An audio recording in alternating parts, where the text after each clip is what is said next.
back to the channel. In today's video, I'm sharing with you my recipe of Christmas fruitcake. This recipe is based on 18cm baking dish. However, I will put the other variations of dish sizes and the proportions you need on my website, on my blog, under the Christmas cake. So, for this recipe, guys, we'll require quite a few ingredients, but bear with me, the recipe itself is actually quite simple. So, one of the key ingredients we need, guys, if you guessed it, yes, it's brandy. We only really need this to soak our sultanas or raisins in overnight just to make them that little bit plump. So the idea is it's kind of best that you start this recipe the night before and you let your fruit soak in that so it's kind of ready for the following day. So I've already done this, so I'm going to be proceeding to the rest of ingredients, okay? So you will need 175 grams of softened butter, 175 grams of plain flour, 175 grams of brown or muscovado sugar. You will need 200 grams of raisins or sultanas soaked overnight ideally. If you don't consume alcohol, you can soak them in apple or orange juice, that'll be absolutely fine. We'll need 100 grams of candied peel. We'll need 75 grams of cranberries, 75 grams of chopped apricots, 45 grams of your choice of nuts. I'm using macadamia nuts. 45 grams of glacier cherries. We'll need 1 zest of orange, 1 zest of lemon, and as for spices, we'll require a pinch of nutmeg and a pinch of allspice, and of course 3 eggs. And on the top of that, guys, we'll need probably 2 tablespoons of either honey or sort of maple syrup or any sugar syrup that you have lying around.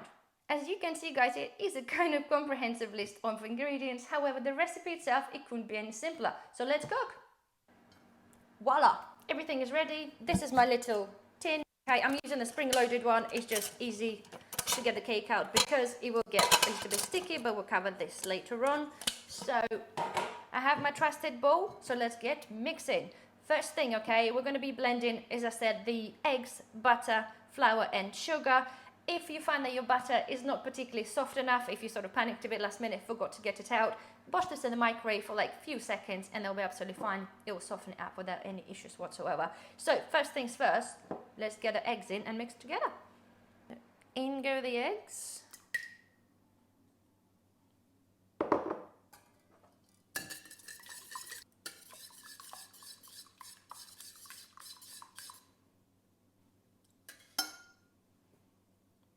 Then butter.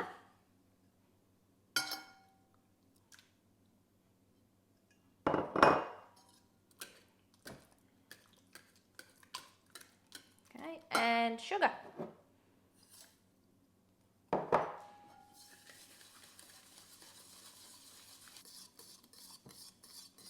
Okay, so let's now add on our orange zest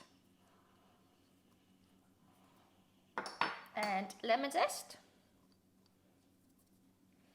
and add on our little treacle.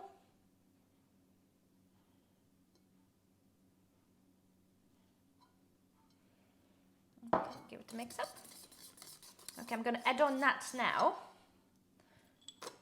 I'm going to add on my dried spices. Make sure your nuts are roughly chopped. Of course, it's all down to personal preference. Oh, it smells so Christmassy already.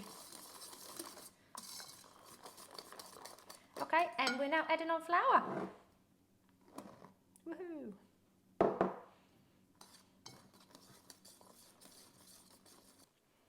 So now we're just adding on our fruits. One thing I've got to mention, guys, make sure you do chop your glacier cherries as well. Halves or quarters, whatever you prefer. So let's get the rest of it in. Raisins, candied peel, cranberries, apricots, and glacier cherries.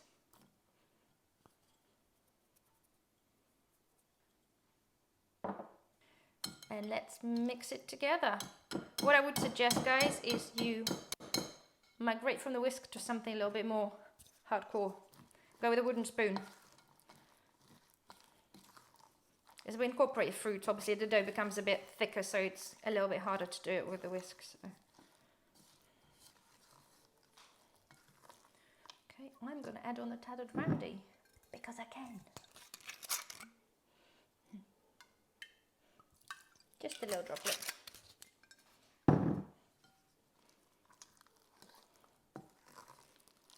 Okay, so we're done. So let me just get all of those things away and we'll put this in our baking tray.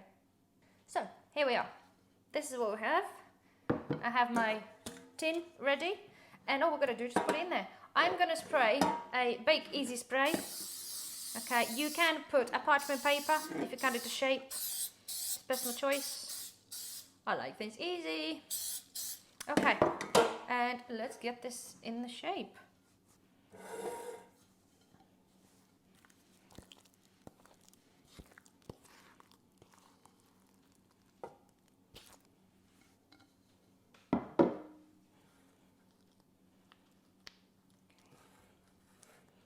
Just put this around, push it around the edges a bit.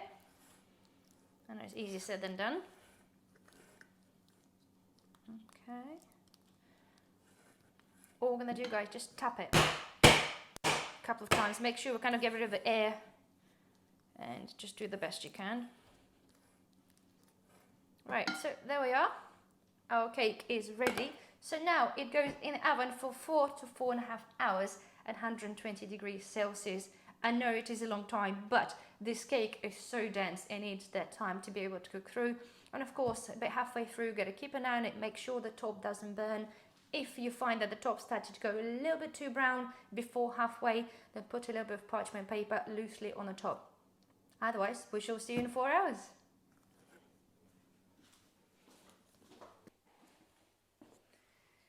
So you guys, we are ready. And how you check if your cake is ready? You basically take a toothpick, poke it down the middle, and if it comes up clean, that means it is cooked all the way through.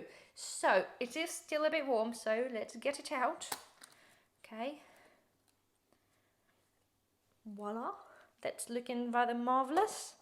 Okay, and next thing we're going to do, obviously we need to take it off to cool fully, which is going to take a good few hours because it's literally very dense. So I'm just going to get it off.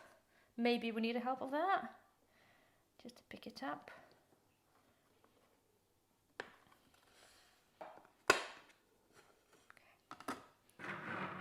let's put that here. And voila. Okay. So guys, there we are, a beautiful cake. So all I'm going to do, I'm going to put this aside now, okay? And I'm going to let it cool because the next step is a simple step. We're just going to feed you with a little bit of brandy before putting it into the storage. And just over the case of weeks before Christmas, we're going to be dribbling a little bit of brandy now and then. But anyway, let's let it cool and I'll show you how I feed it. Voila. So the next step, guys, we've taken our barbecue stick. We are making some holes in the cake.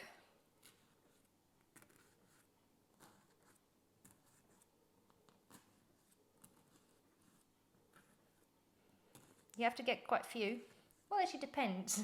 Depends how drunk you want to make the cake, okay? Right, alright. So, and the next thing, we're feeding the cake. That's what we call feeding the cake. You're feeding it with alcohol. So over the time, all those flavours will mellow together. And obviously alcohol will help the preservation of the cake as well.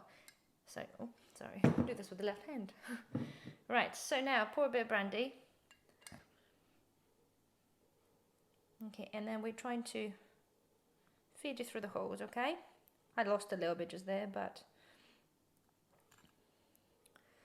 to be fair, I'm just being a bit reserved, really. Because if I did this off camera, I'd just pour it over the top and be done with it. But generally, this is what you do. You just trickle it over the top, okay? Again, there's no right or wrong amount, guys. But over the couple of 2 to 3 months, depending how often you feed that, it will be totally soaked in, but dry, not soggy. Okay, and be well preserved to the extent they'll sit in your cupboard and you can actually make some for next year. This is how good this is. Right, so we've fed it now. So, right, let's put the cake aside. I've got a cake tin. This is where I keep it. Again, it's up to you. I'm sure you have something.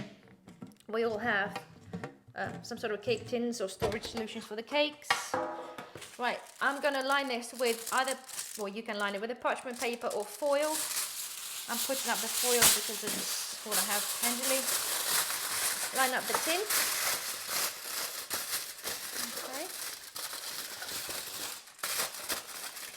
scissors so it doesn't stick and it catches any booze that's dripping through. Okay. Right, so we're taking our cake, we're pushing it in there. Okay. Cover it with foil. And you put the lid on. And there we are. This is cake in the tin. So this is literally as simple as that. So as I mentioned, guys, now we are now in October, okay? We have until December, so I'll be feeding that cake probably every couple of weeks. I'll be giving a couple of tablespoons. Again, you don't have to do that, okay? If you're totally teetotal, you don't drink alcohol, you somewhat maybe allergic to, or you just don't consume it, then just don't use it. Just don't bother using that. However, it's a big part of that recipe just to make this cake really rich. It's really flavoursome, and all we're gonna do is just leave sitting there and then just keep checking, keep feeding it, and we are done. And on Christmas Day, guys, open it up. It's going to be the best thing you ever tasted. I've been making this recipe for absolutely years. I've missed a year when I was pregnant, but honestly, that's the best thing ever, and it tastes super yummy and will last you a really, really long time as well. So yeah, there we have it. So anyway, guys, well, I hopefully enjoyed the recipe. Don't forget thumbs up if you haven't, and I shall see you in the next one. Bye bye.